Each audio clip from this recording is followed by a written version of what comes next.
And welcome to Chthonia, the podcast that deals with the dark feminine. I'm your host, Breege Burke. And if you're watching this introductory video, you're either watching it on Chthonia.net, which is the main site for the podcast, and also other works that I will talk about a little later on in this video. You may be watching this from patreon.com/Chthonia, which is my sort of crowdfunding site for this and other works that I have. And also, you might be watching this from metapsychosis.com, which is a part of the Cosmos Co-op. It is we technically consider it to be an experimental journal, but metapsychosis deals with a lot of both, everything from experimental fiction to consciousness studies and discussions to, all kinds of experimental pieces that we publish there. And there's a Chthonia channel there, and you might be watching this there. Or you may be viewing this on social media where it might be shared. So wherever you're coming from, welcome. I want to talk a little bit about what the Chthonia project is. Okay.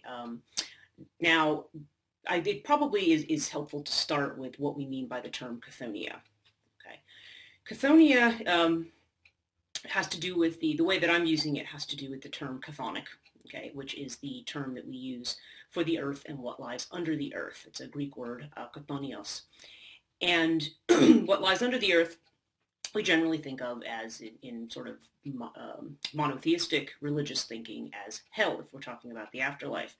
And we associate what is heavenly, with the sky, of course, with the celestial, which is what goes upwards. We always tend to think spiritually in terms of rising up rather than going down. Okay, this podcast is focusing on what's down. Now, the reason this is Chthonia and not Chthonios is because we're referring to it in the feminine. Because what a lot of my work is about has to do with the connection between the feminine, okay, the way that we think of the earth as feminine, for example, and our ideas about death and the afterlife, and the way that we tend to demonize the feminine, I think that's largely a misunderstanding of the symbol, okay, and that's what we want to explore in this podcast. Now, Chthonia herself was a figure. There is a figure in Greek myth, very little known figure, but she follows a certain pattern that in some ways is similar to Chthonia, if anybody's familiar with the Trojan War narratives. Her father is going to war. He wants a favorable outcome. He visits the oracle. The oracle tells him the way to get a favorable outcome is to sacrifice your daughter. So, of course, Chthonia is sacrificed for the war effort. Now, she has also made a suicide pact with her two sisters. And their pact is if one of them dies, the other two will also kill themselves. And this is what happens. So you have a virgin sacrifice and you have a virgin suicide. And what we'll find as we explore these themes is that this is a very common idea in thinking about the, when we talk about, these sort of feminine figures.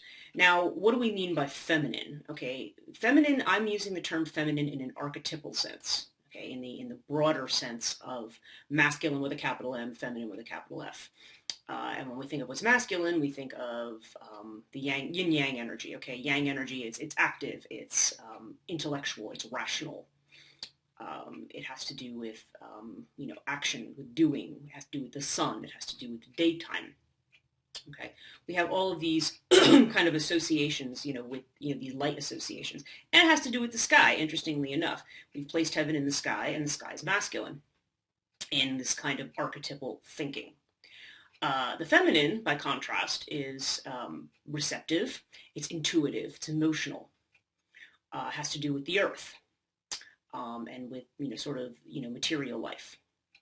It has to do with, a lot more to do with feeling than with intellect, and it has to do with passivity and yielding rather than action.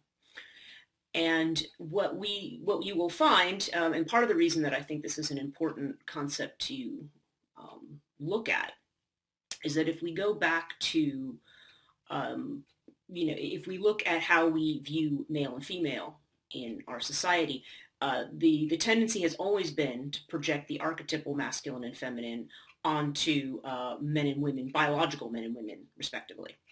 Okay. And probably since the beginning of time, there's always been a discomfort when those categories are mixed up or changed in some way. Like there's considered to be something magical, or something shamanistic, magical, or perhaps even sinister about doing that. The idea that you can't, those categories need to be sort of kept separate, and that those aspects are projected onto the social role. So you have this idea of the feminine, again, from religious monotheism that says that the female should be chaste, she should be obedient. You have the idea of growing up as a girl, and you remain a virgin until you're married, and then your role is to get married and have children, and and then deal with your children's children, and so on and so forth. That this is sort of the maternal role of the woman. And of course, as we know, that's a view that we like to call biology as destiny. Okay, there's this idea that that what your body's equipped to do determines what your role is in life. And we're not really, that really is an ill fit. I mean, there may have been a time when when the only way that one achieved immortality was by extending their family, when perhaps this was more important. Now we don't live that way, and actually it's a mistake to assume that what is feminine belongs to females and what's masculine belongs to males. Those categories cross all the time, and in fact, it's because men and women have masculine and feminine characteristics. There are times when action and rationality and so forth is the way to be. But we also dismiss and disenfranchise things having to do with the emotions, things having to do with our intuition. We feel that those things are somehow lesser, or not to be relied upon, or are not credible. And a lot of times what we do is we shortchange ourselves. We back ourselves into a corner a lot, mentally, and so forth. And I think this leads to a lot of the sort of rage, the helplessness that people feel in modern times, is their inability to express, deal with, or negotiate that, what we were calling that feminine energy with a capital F. The dark feminine in particular has to do with the aspect that has to do with death and devouring, not the aspect that has to do with raising children and nourishing and so forth. Dark feminine figures are the ones who steal children. Dark feminine figures are the ones who cause women to die in childbirth. They are ones, there's even celestial figures like Artemis, for example, in the Greek, who also has an aspect of, anyone violates with a certain vow of chastity, that movement from virginity to being sexually active is a very dangerous time. You have a lot to fear from Artemis at that point in time. And this podcast is going to explore roughly every couple of weeks. I think it's going to be roughly every 2 weeks schedule. What we're going to look at is different figures. As I said, I'm going to start with mother goddesses and their rituals, and then we're going to, talk about different figures. I'm going to try to stay somewhat geographic. So we're going to try to do, I'm going to try to do, the sort of the Near East first, the classical Near East first. So that you're talking about ancient Sumeria, Babylon, Mesopotamia, the Macedonian Empire area, Greece, Rome. And then we're going to move kind of outward into Europe, and then of course to the Far East, where there's a very rich tradition of the dark feminine in Hinduism. And it's important because these traditions are important because they give us a much more complex view of the feminine than the one we have now. We tend to have this idea that the feminine is weak, and it's it's somehow it's weak, it's unreliable, it's when a woman has opinions, she's just being opinionated. It's like her way of trying to be masculine.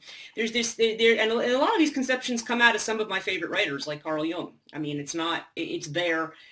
It needs to be explored because we don't come into our relationship to that creates problems with just about everything else. I think it's a lot of the reason that men and women have a hard time getting on in relationships. Men are just as much victims of it as women are. I mean, women, the whole idea of women's lib, as we call it, or we think of it, is the idea that a woman can be as good as a man. Okay, and that if a man does anything that a woman does, somehow that's not manly, that's not acceptable, and you're degrading yourself or humiliating yourself, or even worse, God forbid, you might appear to be gay or something like that, which does not always have anything to do with it and shouldn't make any difference anyway. But there's some people who are so whose masculinity is so fragile because they can't come into relationship to that feminine aspect that's in them and that's in everybody. Okay, and it doesn't make you. It doesn't necessarily translate to something that's in your sexuality. It might, and it might not.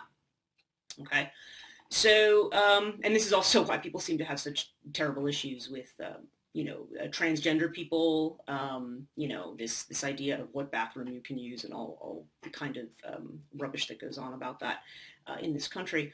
There's people don't like to see those lines crossed, and it's very, very interesting because this is something that people are very much attached to. And my role, I've always felt, is to kind of deconstruct and rip some of that apart. And so this podcast is going to explore that dark feminine figures, female goddesses who are goddesses of love and also goddesses of war, goddesses that may protect and aid people, but are also going to rip away all of their delusions.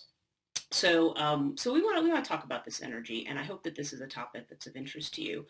In addition to the podcast, I'm going to have available when they're published, and also just to sort of maybe crowdsource some of the publications. I have both my academic work that I wrote for my doctorate called Death and the Maiden, the curious relationship between fear of death and fear of the feminine, which will be coming out from Agora Publishing at the end of this year, 2019. And I've also got a few fiction works that I have the sort of synopses put up on Chthonia.net. You can see what you think. If those are projects you want to support, please visit my Patreon. And also I will be, there will be, Chthonia swag. We have some really wonderful designs that are done by the very talented J.R. Malpair. So there will be that. And then I will also be offering certain other services. I'll be offering classes as well at some point. I've taught myth and religion for about 10 or 11 years now. And so I would like to develop sort of my own courses going in, having to do with working with dark feminine energies. But also it'd be interesting to hear from you what you might like to have, what you might like me to cover for those kinds of works or courses, which I'm hoping to put something together by fall 2019. So I want to stop there, but I just want to thank you very much for tuning in and listening this far. Please visit Chthonia.net if that's not where you're coming from. And if you're interested in contributing to this project, please visit my Patreon. Again, if you're not there already, patreon.com/Chthonia. I'll provide all links to those sites, to the sites that are associated with this, and my social media links right at the end of this video. Thanks very much.